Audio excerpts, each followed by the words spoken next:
ବନ୍ୟାଞ୍ଚଳ ପକ୍ଷରୁ ଚିତ୍ରାଙ୍କନ ପ୍ରତିଯୋଗିତା।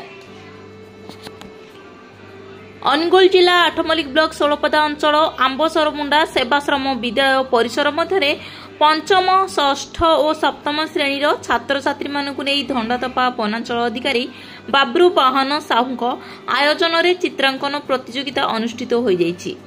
सेवाश्रमर प्रधान शिक्षक दैतारी प्रधान, सहकारी शिक्षक मानस नायक, शिक्षयित्री श्रद्धांजलि नायक, लिटिल विश्वाल, धंडातपा वनपाल गौरचंद्र दंता, आडेश्वर वनपाल प्रशांत कुमार नायक, आंबसरमुंडा वनपाल गौरी बेहेरा, वरिष्ठ सांबादिक करुणाकर नायक उपस्थित थिले।